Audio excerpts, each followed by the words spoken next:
Hello, hello, hello, mic check. Hello, hello, mic check. Now class 11th में physics में सबसे important topic है mathematical physics, basics of physics. Mathematical physics क्या? Mathematical physics. Now you are thinking about sir, हम तो physics पढ़ रहे हैं, तो फिजिक्स में हमें मैथ की क्या ज़रूरत है?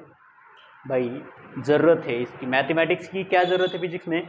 ज़रूरत है इसकी, क्या ज़रूरत है इसकी? ज़रूरत है कि वो जो फिजिक्स है, फिजिक्स की हर लैंग्वेज, फिजिक्स की जो भी लैंग्वेज होती है वो मैथमेटिक्स रहती है। क्या रहती है?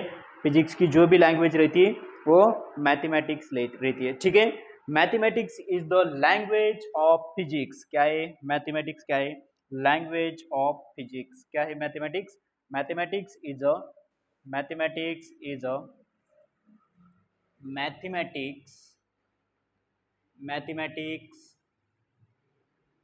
is a mathematics is a language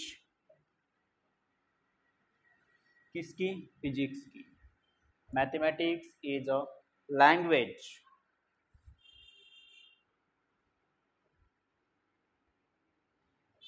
अरे चलना भाई, लैंग्वेज ऑफ फिजिक्स। क्या है? लैंग्वेज है किसकी? फिजिक्स की। ठीक आहे, फिजिक्स की लँग्वेज आहे। तर बाळांनो, मॅथमॅटिक्स काय आहे? फिजिक्सची लँग्वेज आहे। बरं ठीक आहे, मग मला फिजिक्स, जर मी मॅथमॅटिक्स फिजिक्समध्ये शिकवलं, फिजिक्सची लँग्वेज जर मला माहिती झाली, तर काय माहिती होईल पुढं? काय करणं आपल्याला पॉसिबल होईल? ते जे पॉसिबल होईल आपल्याला, ज्यावेळेस आपण मॅथमॅटिक्स जाणून घेऊ त्यावेळेस आपल्याला पॉसिबल होईल, it will be, it becomes very easier to describe. काय होणार? It becomes very easier to describe, to understand काय करण्यासाठी? समजून घेण्यासाठी. अंडरस्टँड, डिस्क्राइब काय करण्यासाठी? Understand, describe and apply the physical principles and apply the physical principles. काय करायचे? अप्लाय करायचे आपल्याला. काय अप्लाय करायचे? Apply the physical principles. आपल्याला बाळांनो फिजिकल प्रिन्सिपल आपल्याला अप्लाय करायचे. ओके, ठीक आहे. तर आपल्याला काय करायचं? फिजिकल प्रिन्सिपल आपल्याला इफ वी कधी कळणार आहे आपल्याला? कधी आपण अप्लाय करू शकतो? इफ वी नो काय माहिती असेल आपल्याला? if we know knowledge of the mathematics, knowledge of the mathematics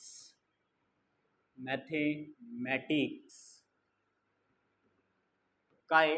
mathematics ही एक लँग्वेज आहे. कोणाची? फिजिक्सची. मॅथमॅटिक्स ही एक लँग्वेज आहे फिजिक्सची, आणि ज्या लँग्वेजमुळे मी काय करू शकतो बाळांनो? मी समजून घेऊ शकतो. काय करू शकतो? मी समजून घेऊ शकतो. काय समजून घेऊ शकतो? मी अंडरस्टँड करू शकतो. कोणाला? फिजिक्सला अंडरस्टँड करू शकतो. कोणाला अंडरस्टँड करू शकतो? फिजिक्सला अंडरस्टँड करू शकतो. डिस्क्राईब करू शकतो. बरोबर आहे. मी ती गोष्ट, एखादी गोष्ट एक्सप्लेन करायची, ती मी कुठल्या मॅथमॅटिक्सच्या बेसवर मी काय करू शकतो? त्या गोष्टीला डिस्क्राईब करू शकतो. आणि मी काय करू शकतो? फिजिकल प्रिन्सिपल जे आहेत त्यांना, आपल्याला जर मॅथमॅटिक्सचं नॉलेज असेल तर मला डिस्क्राईब करायला, अंडरस्टँड करायला आणि फिजिकल प्रिन्सिपल समजून घ्यायला मला खूप सोपं होऊन जातं. ठीक आहे, खूप सोपं होऊन जातं. एक्झाम्पल, तुम्ही म्हणता सर इथं एग्जाम्पल का? एग्जाम्पल के साथ हम प्रूव करेंगे. एग्जाम्पल काय दिलेलं आहे? एग्जाम्पल दिया है हमें, एग्जाम्पल दिया है कि Newton's law of gravitation state that. क्या बताता है हमें? Newton's law of gravitation, Newton's law of gravitation state that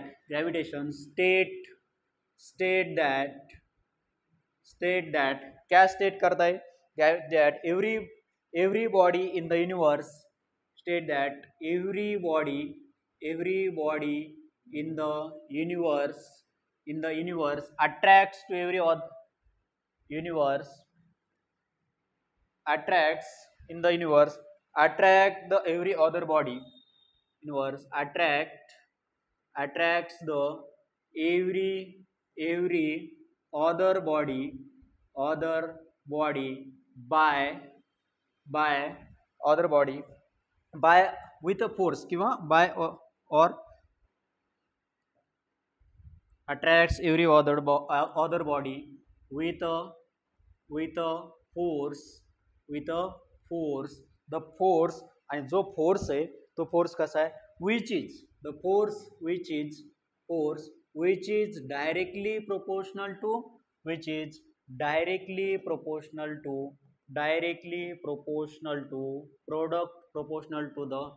proportional to the product of masses and inversely proportional to and inversely proportional to the square of distance between them, proportional to the square of distance between them म्हणजे distance between them दोन object मधल्या distance जे आहे distance between them. Suppose समजायचंय ठीक आहे. काय समजायचंय suppose असं समजा की दिस इज वन ऑब्जेक्ट खूप मोठं झालं ठीक आहे. सपोज कन्सिडर करा की दिस is m1 particle and another body m2 at a distance. The distance between two body is x. ठीक है. m1 m2 this is center this is center origin ह्या ऑब्जेक्ट ठीक आहे. कन्सिडर करा की काय म्हणलं मी की न्यूटन्स लॉ काय सांगतोय Newton's law of gravitation state that every body in the universe attract to another body by some force. The force is directly proportional to product of masses and inversely proportional to square of distance between them. Inversely proportional to square of distance between them means gravitational force is directly proportional to product of masses.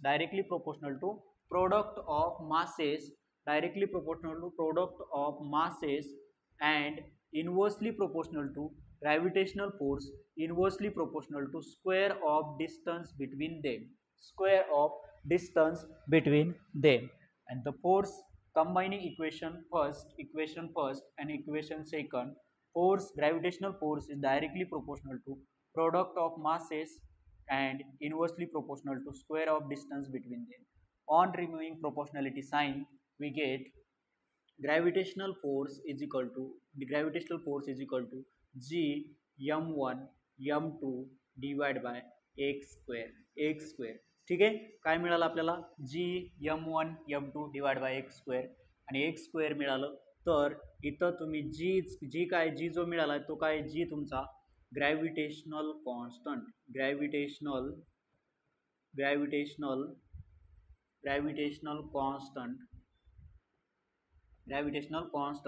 आणि gravitational कॉन्स्टंटच्या नंतर हा जो also त्यालाच तुम्ही काय म्हणता universal gravitational constant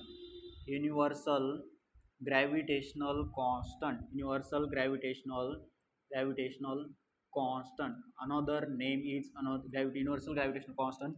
Value of g is 6.67 into 10 to the power minus 11 Newton meter square kg square. ठीक आहे. तर काय आहे की आपल्याला काय म्हणलं की मी काय म्हणलं होतं की मॅथमॅटिक्स काय बेसिक मॅथमॅटिक्स मला फिजिक्समध्ये का शिकायचं काय गरज आहे मला मॅथमॅटिकल शिकायची माझं फिजिक्समध्ये मला मॅथमॅटिकल फिजिक्स शिकण्याची काय गरज आहे फिजिक्समध्ये मला मॅथमॅटिकल शिकण्याची गरज आहे कारण की ती एक लँग्वेज आहे कोणाची लँग्वेज आहे फिजिक्सची लँग्वेज आहे. तर ती फिजिक्सची लँग्वेज असेल तर ही लँग्वेज शिकलं तर मला काय कळलं मॅथमॅटिकल लँग्वेज जर मला माहिती असेल फिजिक्सची तर मला काय कळणार आहे, पुढे काय करू शकतो मी ह्याच्यापासून, काय करू शकतो मी, 3 गोष्टी करू शकतो. मी त्या गोष्टीला अंडरस्टँड करू शकतो, जे बी माझ्या सराउंडिंगला वगैरे आहे त्या गोष्टीला मी समजून घेऊ शकतो, डिस्क्राईब करू शकतो, आणि जे काही न्यूटन्स लॉ, जे काही तुमचे लॉ आहेत, प्रिन्सिपल आहेत, त्या प्रिन्सिपलला काय, फिजिकल प्रिन्सिपल आहेत, त्या फिजिकल प्रिन्सिपलला मी काय करू शकतो, अप्लाय करू शकतो. ठीक आहे, कुठून कळणार आहे मला हे, मॅथमॅटिकल फिजिक्सच्या ऍप्लिकेशन नुसार. ठीक आहे, जर हे मला बेसिक मॅथमॅटिक्स माहिती असेल तर मी काय करू शकतो, अंडरस्टँड करू शकतो, डिस्क्राइब करू शकतो, आणि प्रिन्सिपल ते काय करू शकतो, अप्लाय करू शकतो. बरं ठीक आहे सर, एग्जांपल, आता example Newton's law of gravitation, gravitation में गेले नहीं, अभी तो हम ग्रेविटेशन में गए ही नहीं, उधर तो बहुत मजा आएगा. ठीक है, अभी तो हम किधर है, अभी तो हमने जस्ट स्टार्ट किया है. इसमें हमने क्या देखा कि मैथमेटिकल फिजिक्स हमने स्टार्ट किया है, अभी फिजिक्स का भी इंट्रोडक्शन करेंगे. ठीक है, अभी तो फिजिक्स का जो इंट्रोडक्शन मैथमेटिकल है, बेसिक मैथ है, मैथमेटिकल फिजिक्स में एक एग्जांपल के तौर से मैंने समझाया कि जो भी ग्रेविटेशन, न्यूटन्स ग्रेविटेशन लॉ है, वो Newton's law of gravitation state क्या करता है, क्या स्टेट करता है, स्टेट करता है that every body in the universe में कोई भी बॉडी हो, यूनिवर्स में कोई भी बॉडी हो, एक बॉडी दूसरी बॉडी को अट्रैक्ट करती है, किससे, बाय सम फोर्स. जो फोर्स से अट्रैक्ट करती है उसको क्या बोलते हैं हम, ग्रेविटेशनल फोर्स. उसको क्या बोलते हैं, ग्रेविटेशनल फोर्स बोलते हैं.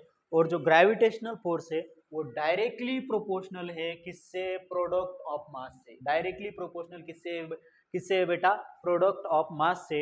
एंड ग्रेविटेशनल फोर्स जो है डायरेक्टली प्रोपोर्शनल है, वो directly proportional product of masses, and inversely proportional जो है तो square of distance between two bodies, दो बॉडी के बीच में जो भी डिस्टेंस है उसके जो ग्रेविटेशनल फोर्स है वो उस पर डिपेंड रहता है. ठीक है, अब मैथमेटिकल, इससे में मुझे क्या पता चला कि मैथमेटिक्स के बेस पे मुझे दो ऑब्जेक्ट के बीच में कितना ग्रेविटेशनल फोर्स लग जाएगा ये समझ में आएगा.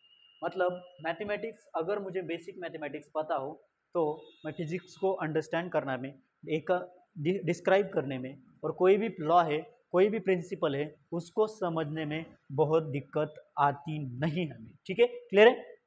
तो यहाँ पे देखा कि ग्रेविटेशनल फोर्स जो है, दो बॉडी कंसीडर की, इस बॉडी पे क्या करना है, इस बॉडी को अट्रैक्ट कर रही है, ये बॉडी के अट्रैक्ट कर रही है, बट वो बॉडी रेस्ट पे ही है.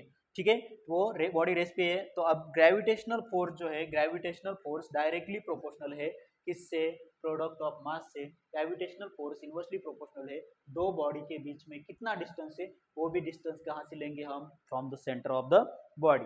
From the centre of the body के ग्रेविटेशनल फोर्स के निकालने में हम क्या करेंगे, इनवर्सली प्रोपोर्शनल है जो डिस्टेंस के स्क्वायर को. Combining equation 1 and equation 2, gravitational force is directly proportional to product of masses and inversely proportional to square of distance between them. On removing proportionality sign, we have gravitational force is equal to g m1 m2 divided by x square. g क्या है, gravitational constant है. जी को हम क्या, और एक another word है, word में बोल सकते हैं, और वर्ड में बोल सकते हैं यूनिवर्सल ग्रेविटेशनल कांस्टेंट, जिसकी वैल्यू कितनी रहती है, 6.67 into 10 to the power -11 newton metre square kg square. ये इसकी यूनिवर्सल ग्रेविटेशन की लॉ की जो ग्रेविटेशनल फोर्स है उसको निकालने में हमें ये वैल्यू इंपॉर्टेंट.